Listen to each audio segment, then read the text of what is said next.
Bonjour à tous et ravi de vous retrouver ce matin pour que nous puissions parcourir ensemble l'essentiel des tabloïds qui paraissent. Une seule information fait la une de presque tous les journaux ce matin. Il s'agit notamment de Maurice Kamto et des manifestations pacifiques programmées par le MRC et certains leaders politiques pour la journée du 22 septembre prochain. Commençons par le quotidien Capitaux Public Cameroun Tribune qui titre ce matin « Marches illégales contre les institutions, non ». Partis politiques, membres de la société civile, transporteurs et les citoyens ordinaires donnent de la voix pour rejeter avec force le projet de manifestation lancé par le mouvement pour la renaissance du Cameroun avec une intention affichée de créer un mouvement insurrectionnel. Pendant ce temps, le quotidien émergent se propose de nous faire savoir comment Kamto et ses équipes se préparent. À 24 heures du démarrage, la pression monte encore plus. Le régime verrouille davantage les grandes villes avec un impressionnant déploiement des forces de défense et de sécurité. Pour le messager, ils sont tous contre Maurice Kamto, ministre, gouverneur de région, leader de partis politiques, associations syndicales, chefs communautaires, tout ceci pour étouffer dans l'œuf les manifestations du 22 septembre prochain. Le président de la République, Paul Biya, se déchaîne également contre Maurice Kamto, toujours au sujet des marches annoncées du 22 septembre, d'après l'hebdomadaire L'Avenir. La militante de l'OFRDPC, Marlise Aban-Ido, a choisi les colonnes de la République Presse ce matin pour s'exprimer au sujet du projet insurrectionnel de Maurice Kamto. Il est difficile de défier par la rue celui qu'on ne peut vaincre par les urnes. Le quotidien La République Presse fait paraître également ce matin une édition spéciale consacrée à la propagation du Covid-19. Manaouda Malachi s'oppose aux marches du MRC. Le ministre de la Santé alerte sur les risques que représentent ces manifestations prévues demain en termes de propagation du coronavirus. Cette information est partagée ce matin par l'hebdomadaire citoyen et républicain Le Temps qui titre « Manaouda, soldat de Paul Biya, condamne ». Le journal Le Quotidien se place également aux côtés de ses prédécesseurs et parle de Manaouda Malachi qui condamne l'initiative de Maurice Kamto. Dans ses colonnes également, Le Quotidien parle de pluie de condamnation. Appel à la rébellion, professeur Justine Difo met Kamto KO constitue la une ce matin du quotidien Réalité Plus. Également dans ses colonnes, banditisme, Étamé, soldat camerounais en fuite aux États-Unis, mise à nu. Envoyé aux États-Unis par l'État pour se perfectionner, le second maître Étamé a rejoint les terroristes résidant au pays de Trump pour diffuser un message vidéo visant à démobiliser l'armée camerounaise et à aider Kamto dans son insurrection, nous fait savoir ce matin le quotidien Réalité Plus qui indique également que c'est une perte de temps pour lui. Le professeur Justine Difo fait également la une du tri-hebdomadaire Le Soir ce matin par sa condamnation de la méthode Kamto. L'Albatros renchérit dans son édition de ce matin en parlant d'engagement du professeur Justine Difo qui mobilise les femmes pour la paix. Elle monte aussi au créneau dans les colonnes de l'hebdomadaire L'Activateur. Le journal Le Quotidien fait également paraître ce matin une édition spéciale dans laquelle est mise en avant et notamment à la grande une l'honorable docteur Maître Fosso Faustine qui mobilise les hauts plateaux contre le désordre de Kamto. Le quotidien, dans son édition spéciale, nous fait également savoir que dans les rangs du MRC dans le ND, ce sont des démissions en cascade qui sont observées. Kamto est également stoppé net ce matin dans les colonnes du journal L'Élite par l'honorable Fosso Faustine. De concert avec une centaine de femmes leaders de l'association Flamme d'amour, de justice et de paix, implantée à Baham contre Maurice Kamto, l'honorable Fosso Faustine a mobilisé pour la paix et le soutien total au président Paul Biya. Pour le bi-hebdomadaire L'Équation, l'honorable docteur Maître Fosso Faustine appelle au boycott des actions de Kamto. Le quotidien Mutation qui paraît également ce matin parle de l'affiche technique. Le quotidien pour sa part a choisi de placer en grande une ce matin les visages des membres des deux camps qui s'affronteront certainement demain. Les chefs Sawa disent également non à la marche insurrectionnelle.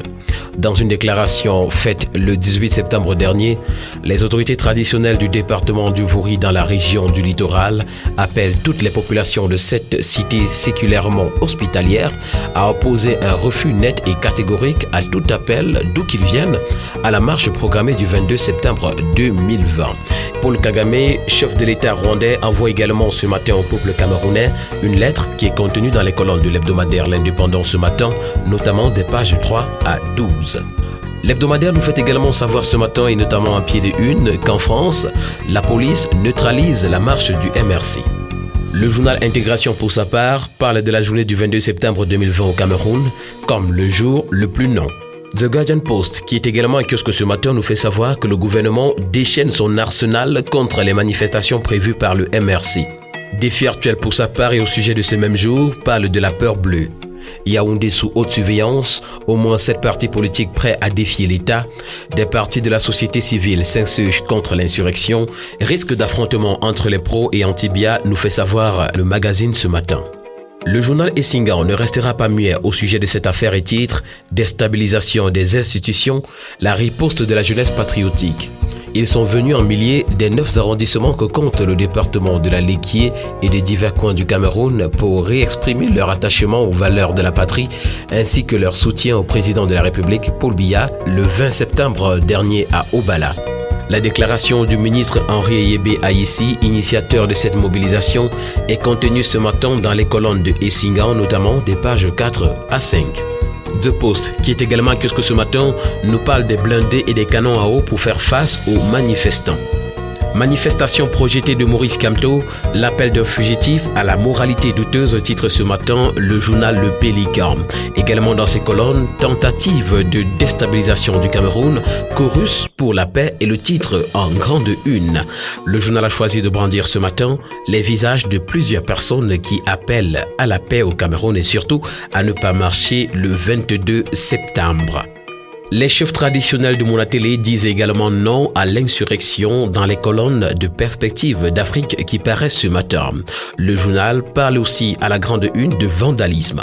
Des installations saccagées par un militant du MRC.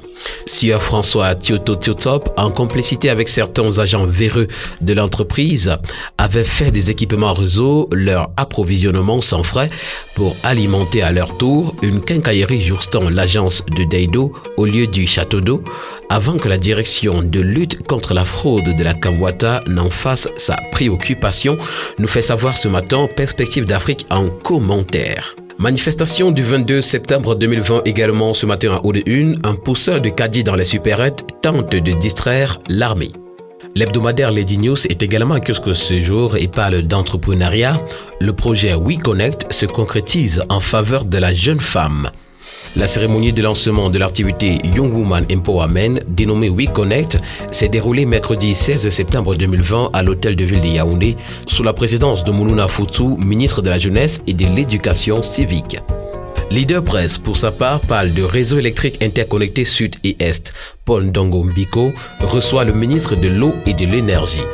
Également dans ces colonnes ce matin, conseil d'administration de la société immobilière du Cameroun, la sérénité a été retrouvée, nous apprend le journal Leader Presse qui nous fait également savoir qu'au sujet des élections régionales 2020, Nalova Lyonga mobilise les femmes du FACO. Dans les colonnes de l'Œil du Sahel ce matin, c'est le mécontentement qui est affiché en grande une. L'UNDP boycotte les élections régionales dans le Mayoré, nous fait savoir le tri-hebdomadaire qui indique également que dans le Nord, des militants fictifs sont retenus par le RDPC au régional à venir. Le quotidien L'économie paraît également ce jour et parle de monnaie électronique, le poids du Cameroun dans l'ensemble des filiales YOP. Ecomatin, pour sa part, parle de financement de l'économie. C'est 5400 milliards qui manquent au secteur privé, titre le journal ce matin en grande une. Avec 4642,88 milliards de francs CFA de crédit octroyés par les banques en 2019, l'économie camerounaise n'a obtenu que 45,8% des fonds nécessaires pour impulser une croissance forte, créatrice d'emplois. Un tel sous-financement plombe le développement et hypothétique l'émergence souhaitée. Dans son édition de ce 21 septembre 2020, La Voix du Centre titre « Entre gloire et défaite, que sont-ils devenus ?» Le journal pose la grande interrogation ce matin au sujet de l'avenir de ces leaders politiques candidats à la présidentielle de 2018 au Cameroun. Le bi-hebdomadaire La Nation d'Afrique est également un kiosque ce matin et nous fait savoir que les titres de transport sont mieux sécurisés. Terminons ce matin avec le quotidien L'Épervier qui parle de l'Assemblée Générale du Shelter Afrique.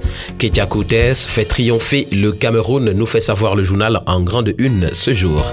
Madame le ministre de l'Habitat et du Développement urbain a été portée le 17 septembre dernier au poste de première vice-présidente de la Société pour l'Habitat et le Logement en Afrique. C'était au cours de la 39e Assemblée générale de cette institution qui se tenait en visioconférence. Chers abonnés, c'est ici que prend fin cette autre édition de la Revue de la Presse. Merci d'avoir été des nôtres. Nous vous prions également de faire un tour sur nos différentes plateformes médias et surtout, n'hésitez pas à vous abonner sur notre chaîne YouTube et notre page Facebook Reflet d'Afrique Télévision. Bon début de semaine à tous.